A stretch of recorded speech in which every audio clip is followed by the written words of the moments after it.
Hello friends, welcome. Last videos में हम लोगों ने देखा कि फोरियर सीरीज कैसे फाइंड करते हैं फॉर कंटिन्यूस फंक्शन। अब यहाँ पर हम देखेंगे फोरियर सीरीज कैसे फाइंड करेंगे for discontinuous function over the range c to c plus 2l, यानी कि यहाँ पर जो रेंज है वो सेम है। अब ये जो एग्जाम्पल है यहाँ पर आप देख सकते हैं, find Fourier series of the function -π over the range 0 to pi and x minus pi over the range pi to 2 pi। Last examples में हमें एक ही फंक्शन दिया हुआ था, right, over the complete range 0 to 2 pi। पर अब यहाँ पर आप देख सकते हैं 0 to 2 pi की रेंज को यहाँ पर दो पार्ट में डिवाइड किया है, 0 to pi and pi to 2 pi। तो ये कंप्लीट रेंज है यहाँ पर 0 to 2 pi। तो सेम फॉर्मूलेज हम लोगों को यहाँ पर यूज करने हैं। डिसकंटिन्यूस फंक्शन के लिए भी फॉर्मूले चेंज नहीं होंगे, सिर्फ आपको वो इंटीग्रेशन कैसे लिखना है जब एग्जाम्पल सॉल्व करेंगे तब बताऊंगी। तो सबसे पहले यहाँ पर इंटीग्रेशन को सॉल्व करने से पहले हमें फाइंड करना होता है L। तो L कैसे फाइंड करेंगे? जो भी आपकी रेंज है, राइट, उसमें सबसे पहले लोअर लिमिट और अपर लिमिट, यानी कि ये हो गई कंप्लीट रेंज 0 to 2 pi। अब यहाँ पर हमें कंपेयर करना है c to c plus 2l के साथ। तो अगर c यहाँ पर 0 है, यानी कि ये 0 प्लस क्या हो जाएगा 2l, तो 2l को किसके साथ कंपेयर करना है हमें? 2 pi के साथ। तो इसे अगर हम 2 pi के साथ कंपेयर करते हैं तो 2 क्या हो जाएगा? कैंसिल, यानी कि L की वैल्यू क्या हो जाएगी? पाई। सेम प्रोसीजर है जैसे कि हमने लास्ट एग्जांपल्स में यूज की थी, राइट। अब यहाँ पर हम देखते हैं फोरियर सीरीज कैसे निकालनी है। तो सबसे पहले यहाँ पर लिखेंगे गिवन पार्ट। गिवन क्या है? f of x is equal to -π, this function is over 0 to pi and second function is x minus π over the range pi to 2 pi। पर यहाँ पर कंप्लीट रेंज क्या है? 0 to 2 pi, और 0 to 2 pi को divide किया है two parts में, 0 to pi, pi to 2 pi। अब यहाँ पर हमने L की वैल्यू फाइंड की है, what is L? Pi, right. अब यहाँ पर हमें फाइंड करना है सबसे पहले फोरियर सीरीज, यानी कि we know that Fourier series f of x equal to a0/2 plus summation n is equal to 1 to infinity an cos n pi x upon l plus summation n is equal to 1 to infinity bn sin n pi x upon l। ये same series हमने last examples में continuous function के लिए भी use की है, यही same series हमें डिसकंटिन्यूस फंक्शन के लिए भी यूज़ करनी है। तो अब यहाँ पर सबसे पहले L को रिप्लेस करेंगे। L की वैल्यू क्या है यहाँ पर? पाई। अगर L की वैल्यू पाई पुट करेंगे तो यहाँ पर पाई क्या हो जाएगा? कैंसिल, यानी कि हमारी रिक्वायर्ड सीरीज क्या हो जाएगी? a0/2 plus summation n is equal to 1 to infinity an cos nx plus summation n is equal to 1 to infinity bn sin nx। अब ये फोरियर सीरीज हमें फाइंड करनी है। तो सबसे पहले हम यहाँ पर ये जो फोरियर कोएफिशिएंट्स है a0, an एंड bn, इनको फाइंड करेंगे। तो a0 का फॉर्मूला क्या है हमारे पास? It is 1/L c to c plus 2l f of x dx, right. But अभी c to c plus 2l, यानी कि ये है 0 to 2 pi, पर 0 to 2 pi को दो पार्ट में डिवाइड किया है, एक 0 to pi और दूसरा pi to 2 pi। तो ये जो आपकी रेंज है इसे आपको डिवाइड करना है टू पार्ट्स में। तो इसे लिखेंगे कैसे? देखिए 1/L है, L की वैल्यू क्या है यहाँ पर? पाई। ये पूरे इंटीग्रेशन के लिए कॉमन है, इसीलिए अब हम यहाँ पर ब्रैकेट करेंगे। अब ये इंटीग्रेशन को आपको डिवाइड करना है टू पार्ट में। तो पहला पार्ट आपका होगा जहाँ पर लिमिट क्या होगी? 0 to pi, राइट, और function f of x 0 to pi में फंक्शन कौन है? -π। तो यहाँ हम इंटीग्रेशन लेंगे -π का, प्लस अब दूसरा इंटीग्रेशन हमें जो लिखना है वो पाई टू 2 पाई के लिए है, तो यहाँ लिखेंगे हम पाई टू 2 पाई। अब यहाँ पर फंक्शन क्या है, एफ ऑफ एक्स क्या है, एक्स माइनस पाई, तो ये हो जाएगा x minus pi D x, right. तो डिसकंटिन्यूस फंक्शन के लिए आपको सिर्फ इतना ही ध्यान में रखना है, सेम रिजल्ट्स हम यूज करने वाले हैं, सिर्फ जो इंटीग्रेशन होगा वो जितने यहाँ पर रेंज दी है उतने पार्ट में डिवाइड होगा। अगर यहाँ पर 3 रेंज होती तो वो इंटीग्रेशन 3 पार्ट में डिवाइड होता, पर फिलहाल के लिए यहाँ पर सिर्फ 2 ही रेंज है, तो 2 रेंज के लिए 2 इंटीग्रेशन हमें सॉल्व करने होंगे, और वो रेंज में जो फंक्शन हमें कंटिन्यूस दिया है वो फंक्शन हमें वहाँ इंटीग्रेशन के लिए यूज़ करना है, राइट। आई होप कि आपको ये समझ में आया इंटीग्रेशन कैसे लिखना है। अब सेम हमें यही तरीका यूज़ करना है an और bn फाइंड करते समय। तो चलिए सबसे पहले हम ये a0 को फाइंड करते हैं। a0 is equal to 1 upon pi. अब माइनस पाई तो कांस्टेंट है विथ रिस्पेक्ट टू इंटीग्रेशन, तो कांस्टेंट का इंटीग्रेशन हम क्या लिखते हैं, माइनस पाई इंटू एक्स, और इसकी लिमिट क्या है 0 टू पाई, प्लस अब ये सेकेंड इंटीग्रेशन सॉल्व करते हैं विथ रिस्पेक्ट टू एक्स, तो इसे हम यहाँ पर लिखेंगे x का इंटीग्रेशन क्या हो जाएगा x square upon 2 minus pi constant है, कांस्टेंट का इंटीग्रेशन x, और इसकी लिमिट क्या है पाई टू 2 पाई। अब इसे सॉल्व करते हैं, तो ये हो जाएगा 1 अपॉन पाई इन ब्रैकेट। अब upper limit minus lower limit करनी होती है, तो अगर यहाँ पर अपर लिमिट पुट करेंगे तो माइनस पाई इंटू पाई, यानी कि ये हो जाएगा minus pi square, minus lower limit क्या है यहाँ पर 0, अगर 0 रिप्लेस करेंगे तो लोअर टर्म होने वाली है 0, प्लस अब यहाँ पर अपर लिमिट माइनस लोअर लिमिट करते हैं, तो सबसे पहले अपर लिमिट है यहाँ पर 2 पाई, अगर x को 2 पाई से रिप्लेस करेंगे तो ये हो जाएगा 4 पाई स्क्वायर अपॉन 2 माइनस यहाँ पर x को अपर लिमिट से रिप्लेस करेंगे तो 2 पाई इंटू पाई यानी कि 2 पाई स्क्वायर, माइनस अब यहाँ पर हमें लोअर लिमिट यूज़ करनी है, तो लोअर लिमिट के लिए हम कर्ली ब्रैकेट करेंगे, क्योंकि ये जो माइनस साइन है ये पूरी टर्म्स को जानी चाहिए इसलिए। तो x को हम रिप्लेस करते हैं पाई से, तो ये हो जाएगा pi square upon 2 minus pi into pi, pi square bracket complete. अब इसे सॉल्व करते हैं, 4 पाई स्क्वायर अपॉन 2 यानी कि 2 2 ज़ा 4, ये हो जाएगा 2 पाई स्क्वायर, प्लस अब ये जो है ये प्लस 2 पाई स्क्वायर है और ये माइनस 2 पाई स्क्वायर है, यानी कि ये और ये टर्म कंप्लीटली कैंसिल हो जाएगी। अब यहाँ पर सॉल्व करते हैं, pi square by 2 minus pi square है, राइट। तो सबसे पहले ये टर्म को हम लिखेंगे यहाँ पर 1 upon pi in bracket minus pi square, यहाँ पर माइनस इंटू प्लस यानी कि ये हो जाएगा माइनस पाई स्क्वायर अपॉन 2, और ये minus minus plus pi square.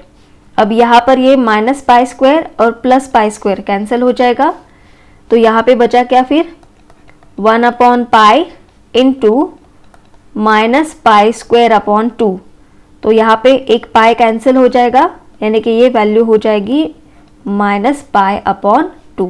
ये किसकी वैल्यू हो गई a0 की। अब सिमिलरली हमें यहाँ पर फाइंड करना है an, तो an के लिए हम रिजल्ट क्या यूज़ करते हैं, an is given by 1 upon l c2 c plus 2l f of x cos n pi x upon l dx। अब यहाँ पर l की वैल्यू को रिप्लेस करते हैं, तो ये हो जाएगा 1 upon pi.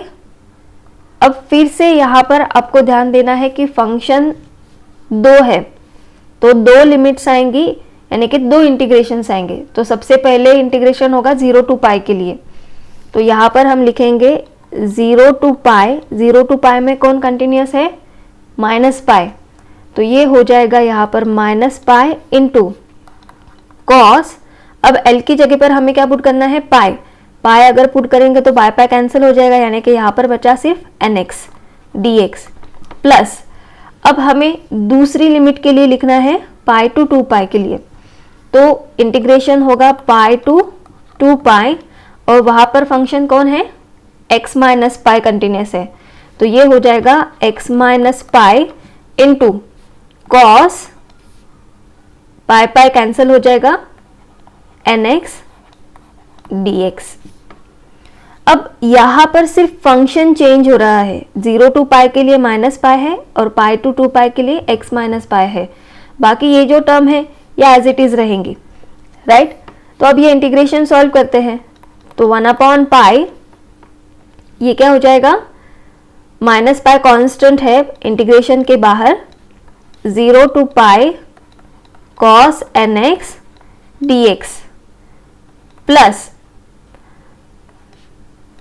Pi to 2 pi x minus pi cos nx dx, right. अब हमें ये दो इंटीग्रेशंस यहाँ पर सॉल्व करने हैं, तो यहाँ पर ये इंटीग्रेशन क्या होगा, देखिए माइनस पाई कॉस का इंटीग्रेशन होता है साइन, तो ये हो जाएगा साइन nx और थीटा में जो कांस्टेंट टर्म है उससे यहाँ पर डिवाइड करना है और इसकी लिमिट क्या है 0 टू पाई, तो इसके लिए अब हमें लिमिट्स अप्लाई करनी है 0 टू पाई। ये हो गया अपना फर्स्ट इंटीग्रेशन। अब हमें सॉल्व करना है ये सेकेंड इंटीग्रेशन, तो सेकेंड इंटीग्रेशन के लिए हमें u इंटू वी अप्लाई करना पड़ेगा। u इंटू वी जो फॉर्मूला हमने अब तक के एग्जाम्पल को सॉल्व करने के लिए यूज़ किया है वो सेम फॉर्मूला हमें यहाँ पर यूज़ करना है, okay.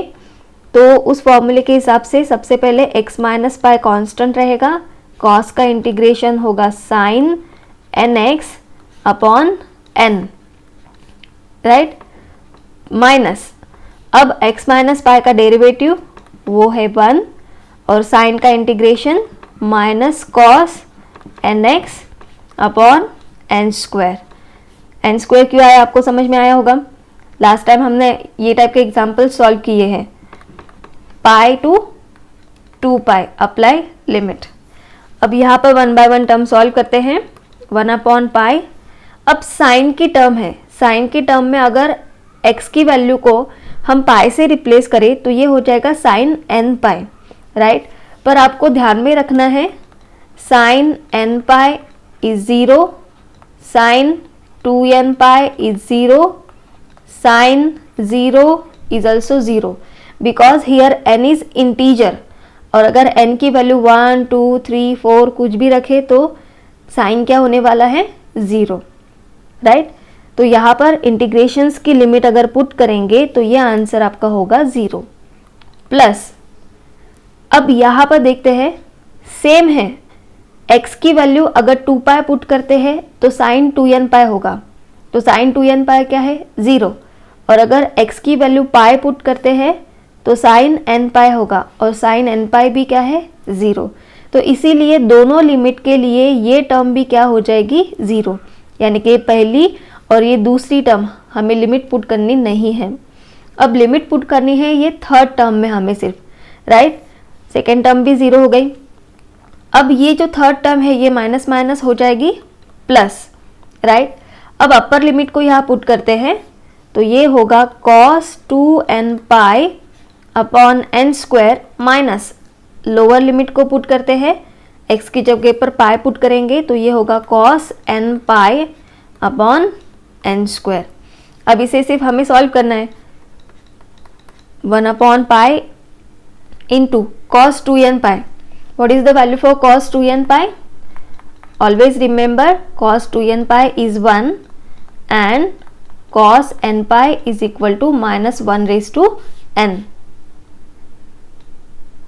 Okay, so we have to put these values here. Cos 2n pi is 1, so it is 1/n square minus cos n pi is minus 1 raised to n upon n square, that is equal to, अब denominator यहाँ पर same है तो numerator के addition subtraction करेंगे, ये हो जाएगा 1 minus of minus 1 raise to n upon n square. तो ये किसकी वैल्यू हो गई अब a n की, so therefore a n is equal to 1/पाई 1 minus minus 1 raise to n upon n square. अब यहाँ पर आप देख सकते हैं n इंटीजर है तो n की वैल्यू क्या हो सकती है 1 2 3 4, राइट। पर अगर सपोज n की वैल्यू और है तो किसी भी टर्म की पावर, निगेटिव टर्म की पावर अगर ऑड होती है तो ये टर्म निगेटिव होगी। और -1 की अगर आप 1/3 यानी कि -1/3, -1/5, -1/7 ऐसी कोई भी ऑड पावर ले तो आंसर होगा -1। तो माइनस और माइनस ये क्या हो जाएगा, प्लस, राइट। तो इसे हम लिख सकते हैं 2/πn² for n is odd. और ये सेम वैल्यू में अगर सपोज n इवन है तो किसी भी निगेटिव टर्म की पावर अगर इवन होती है तो वो टर्म पॉजिटिव हो जाती है, यानी कि -1/2 1, -1/4 1, -1/6 1। और अगर ये पॉजिटिव हो गई तो माइनस और प्लस ये हो जाएगी माइनस साइन, राइट, यानी कि माइनस टर्म हो जाएगी। तो 1 - 1 ये क्या हो जाएगा, 0। तो इसीलिए ये an 0 होगा, कब, जब n क्या होगा, इवन। आई होप इतना आपको समझ में आया। एग्जाम में आप ये भी आंसर्स लिख सकते हैं और ये भी आंसर लिख सकते हैं, पर जब एग्जाम में आप आंसर ये लिखेंगे तो आपको वहाँ पर मेंशन करना है कि यहाँ n ऑड है या इवन है। ये जो वैल्यू आपको मिली है ये n की कौन सी वैल्यू के लिए मिली है, राइट। अब जैसे हमने a0 और an को फाइंड किया है वैसे ही हमें किसे फाइंड करना है, bn को।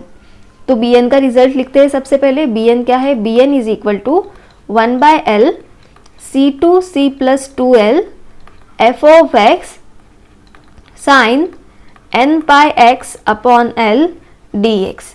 अब ये भी सेम है, सिर्फ यहाँ पर साइन की, कॉस की जगह पर क्या है, साइन है। तो वैल्यूज पुट करेंगे, l की वैल्यू है पाई, तो दो लिमिट्स है, एक है 0 to पाई, वहाँ पर फंक्शन है -पाई, साइन l की वैल्यू अगर पाई पुट करेंगे तो ये हो जाएगा nx dx, plus second limit है पाई टू 2 पाई, वहाँ पर फंक्शन है x - pi sine nx dx।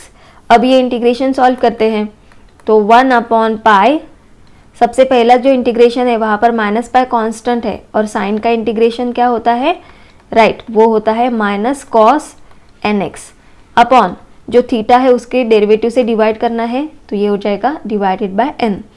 तो ये जो टर्म है इसका इंटीग्रेशन ये है। अब यहाँ पर लिमिट पुट करते हैं 0 to पाई, प्लस अब ये सेकेंड इंटीग्रेशन सॉल्व करते हैं तो सबसे पहले x - पाई कांस्टेंट होगा, साइन का इंटीग्रेशन लिखना है हमें cos nx upon n minus, अब यहाँ पर x - पाई का डेरिवेटिव क्या है, 1 इंटू, अब माइनस कॉस का इंटीग्रेशन लेना है तो वो होगा -sin nx अपॉन n² limit from pi to 2 pi. ये हो गया कंप्लीट इंटीग्रेशन। अब यहाँ पर हमें इसे सॉल्व करना है, राइट। तो सबसे पहली टर्म सॉल्व करते हैं। अब यहाँ पर कॉस की टर्म है तो डेफिनेटली ये 0 होने वाली है नहीं, तो दोनों लिमिट्स यहाँ पर पुट करेंगे। So it is -pi upon n into, पहले अपर लिमिट को यहाँ पुट करते हैं तो ये हो जाएगा -cos n पाई माइनस, अब लोअर लिमिट को अगर पुट करेंगे तो -cos 0 और cos 0 की वैल्यू होती है 1, तो ये हो जाएगा -cos 0, राइट, प्लस अब यहाँ पर हमें लिमिट्स पुट करनी है। यहाँ पर लिमिट क्या है, पाई टू 2 पाई है, तो यहाँ पर सबसे पहले अपर लिमिट पुट करेंगे 2 पाई माइनस पाई, यानी कि ये हो जाएगा पाई। अब ये होगा -cos 2n पाई अपॉन n, राइट, माइनस, अब साइन की जो टर्म है वहाँ पर अगर x की वैल्यू 2 पाई पुट करेंगे तो साइन 2n पाई क्या है, 0, और अगर पाई पुट करेंगे तो साइन n पाई भी क्या है, 0। तो इसीलिए ये टर्म में हमें लिमिट्स पुट करने की ज़रूरत नहीं है। तो अब यहाँ पर तो हमने अपर लिमिट पुट कर दी है, इसका मतलब अब यहाँ पर हमें लोअर लिमिट पुट करनी है, यहाँ पर लिमिट पुट करने की ज़रूरत नहीं। सो माइनस पुट करिए यहाँ पर लोअर लिमिट तो क्या हो जाएगा, पाई माइनस पाई 0 हो जाएगा, तो इसीलिए ये आंसर होगा 0। तो ये हो गई लिमिट्स, राइट। अब इसे सॉल्व करते हैं तो 1/पाई इन ब्रैकेट, अब ये माइनस और ये माइनस, तो सबसे पहले इसे हम सॉल्व करेंगे, बाद में ये माइनस का कैलकुलेशन करते हैं। माइनस कॉस एन पाई, जैसे कि मैंने आपको बताया है कॉस एन पाई की वैल्यू क्या है, -1/n, तो ये हो जाएगा minus of -1/n, minus cos 0 की वैल्यू है 1, तो ये -1 हो जाएगा, और माइनस माइनस क्या होगा यहाँ पर, ये प्लस। अब यहाँ पर हमें पुट करनी है cos 2n पाई की वैल्यू। अब cos 2n पाई की वैल्यू क्या होती है, राइट, वो होती है 1, तो ये हो जाएगी minus pi into cos 2n pi is 1/n, right, that is our answer. अब इसे सिर्फ हमें सिंप्लीफाई करना है, तो सिंप्लीफाई करेंगे तो ये हो जाएगा 1/पाई, अब ये माइनस और ये माइनस हो जाएगा प्लस, तो ये होगा pi into -1/n minus pi upon n, ये plus minus minus pi upon n। So therefore यहाँ पर bn की वैल्यू क्या हो गई फिर, 1/पाई इन ब्रैकेट, यहाँ पर सब जगह पर आप देख सकते हैं न्यूमरेटर में हम पाई को कॉमन ले सकते हैं, तो यहाँ पर बचा -1/n/n माइनस ये हो जाएगा 2/n, यानी कि ये pi pi get cancel, denominator same है, न्यूमरेटर के addition subtraction, -1/n -2/n, that is the value for bn। So I hope friend ये एग्जाम्पल आपको समझ में आया। अब अभी यहाँ पर हमने जो a0, an और bn की वैल्यूज़ फाइंड की है, वो वैल्यूज़ हमें पुट करनी है ये सीरीज़ में, राइट। यहाँ पर सिर्फ आपको a0, an और bn की वैल्यूज़ को पुट कर देना है, आपको आपकी रिक्वायर्ड सीरीज़ मिल जाएगी। So thank you for watching this video. Don't forget to subscribe the channel to get the notification for next video.